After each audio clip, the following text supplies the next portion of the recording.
गुज़िश्ता महीने 18 अक्टूबर को पीडीएम के जलसे में कराची जलसे के बाद कैप्टन सफदर की गिरफ्तारी के वाक़े को 3 हफ्ते हो गए हैं। एक तरफ इस वाक़े की तहकीकात में कोई ठोस पेशरफ नहीं हुई जिस पर अपोजिशन जमातें तहफ़्फ़ुज़ात का इजहार कर रही हैं, तो दूसरी जानिब एफआईआर दर्ज करवाने वाले मुद्दई की केस में अदम दिलचस्पी और लगाए गए इल्ज़ामात के शवाहिद ना मिलने पर पुलिस ने एफआईआर को ख़त्म करने के लिए जुडिशल मजिस्ट्रेट को चालान जमा करवा दिया, जिसमें एफआईआर के मुद्दई के जाए वक़ुआ पर मौजूदगी को मशकूक करार दिया गया है। पुलिस चालान के मुताबिक मुकदमे के मुद्दई वकास खान मुतअद्दिद बार बुलाए जाने के बावजूद बयान रिकॉर्ड करवाने नहीं आए, जबकि केस के मुतालिक मौजूदा शवाहिद में ना तो जान से मारने की धमकियों से कोई शवाहिद मिले हैं, जान से मारने की धमकियों के, और ना ही सीडीआर तफ्तीश में मुद्दई जाए वक़ुआ पर पाया गया। चालान के मुताबिक जब कैप्टन सफदर को गिरफ्तार करके तफ्तीश के लिए थाने लाया गया तो उस वक्त मुद्दई को कॉल की गई, मगर मुद्दई का फोन मुसलसल बंद जा रहा था। चालान के मुताबिक मुद्दई का कॉल रिकॉर्ड सीडीआर के जरिए ट्रेस किया गया, जिससे मालूम हुआ कि मुद्दई वाक़े के वक्त जाए वक़ुआ पर यानी कायदे आज़म के मज़ार पर मौजूद ही नहीं था,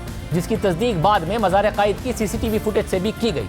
पुलिस चालान के मुताबिक मुद्दई को अपना बयान कलमबंद करवाने, मौके की निशानदही करने और दीगर गवाहान को वाक़े के मुताल्लिक बयानात कलमबंद करवाने के लिए कई बार बज़रिया फ़ोन और ख़त मदऊ किया गया, मगर वो नहीं आए।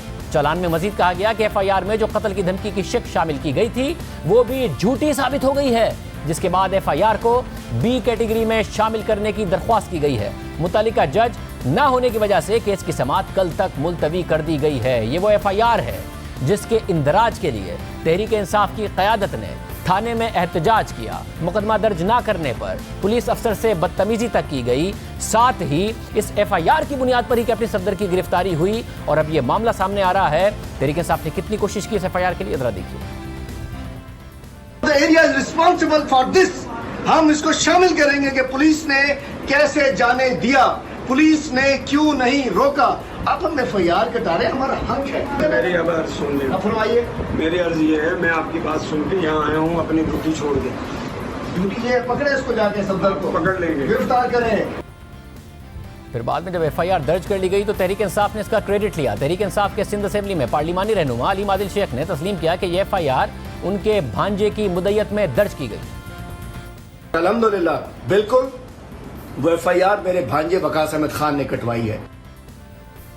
कैप्टन सफदर ने 18 अक्टूबर को पीडीएम के कराची जलसे से पहले मज़ार कायद पर हाजिरी दी। उन्होंने वोट को इज्जत दो के नारे लगा दिए। इस वाक़े पर तहरीक इंसाफ कराची की क़यादत ने शदीद एहतजाज किया, पुलिस पर मुकदमा दर्ज करने के लिए दबाव डाला। 19 अक्टूबर की सुबह 5 बजे कैप्टन सफदर और दीगर के खिलाफ मुकदमा दर्ज किया गया, जिसमें कैप्टन सफदर पर मज़ार के तक़द्दुस को पामाल करने के अलावा कत्ल की धमकी का इक़दाम भी शामिल किया गया था। मुकदमा दर्ज करने के 1 घंटे बाद ही कैप्टन सफदर को गिरफ्तार कर लिया गया। कैप्टन सफदर गिरफ्तारी के चंद घंटे के बाद ही जमानत पर रिहा हो गए, लेकिन तनाज़ा उठ खड़ा हुआ। इस हवाले से मरियम नवाज ने प्रेस कॉन्फ्रेंस की और कहा कि आईजी सिंध मुश्ताक मेहर को अगवा किया गया, जिसके बाद दबाव में एफआईआर दर्ज की गई और कैप्टन सफदर को गिरफ्तार किया गया। इस वाक़े के 2 दिन बाद आईजी सिंध मुश्ताक मेहर समेत सिंध पुलिस के आला अफसरान ने इस वाक़े से पुलिस का मोराल गिरने की वजह जाहिर करते हुए छुट्टियों की दरख्वास्तें जमा करा दी, जिसके बाद बिलावल भुट्टो जरदारी ने प्रेस कॉन्फ्रेंस की और आर्मी चीफ और DGISI से वाक़े की तहकीकात करने की अपील की। बिलावल भुट्टो की प्रेस कॉन्फ्रेंस के बाद army chief general Qamar Javed Bajwa ने कोर कमांडर कराची को वाक़े की जल्द से जल्द तहकीकात करने का हुक्म दिया, जबकि अगले ही रोज सिंध हुकूमत ने सईद गनी, नासिर हुसैन शाह, सरदार शाह, उवैस कादिर शाह और बैरिस्टर मुर्जा वहाब पर मुश्तमिल तहकीकाती कमेटी का ऐलान किया, जिसको तहकीकात मुकम्मल करने के लिए 30 दिन का वक्त भी दिया गया था। इन यकीन दहानियों के बाद पुलिस अफसरान ने अपनी छुट्टी की दरख्वास्त 10 दिन के लिए मौखर कर दी थी। कराची कोर कमांडर के तहत होने वाली तहकीकात को 3 हफ्ते गुजर गए हैं, जबकि सिंध हुकूमत की डेडलाइन भी करीब आ गई है, लेकिन केस के मुताल्लिक कोई पेशरफ्त अभी तक सामने नहीं आ सकी है। अलबत्ता पीपल्स पार्टी के चेयरमैन बिलावल भुट्टो जरदारी ने अपने BBC के इंटरव्यू में कहा था कि उनकी दरख्वास्त पर वाक़े की तहकीकात का नोटिस लेने के बाद आर्मी चीफ का उनसे दोबारा कोई राब्ता नहीं हुआ। उन्हें मालूम है कि इंक्वायरी चल रही है और उन्हें यकीन है कि उस पर तहकीकात मुकम्मल करके कसूरवारों को सजा भी दी जाएगी। 2 तहकीकात हो रही हैं, सिंध हुकूमत की और अस्करी क़यादत की, जिसमें ताख़ीर पर अपोजिशन तहफ़्फ़ुज़ात का इजहार कर रही है। अब अहम बात यह है कि जिस एफआईआर से यह सारा मामला शुरू हुआ उस एफआईआर का मुद्दई सामने नहीं आया, जो कि तहरीक इंसाफ के रहनुमा का भांजा है, जिसकी एफआईआर कटवाने के लिए तहरीक इंसाफ ने इतनी ज़्यादा कोशिशें की।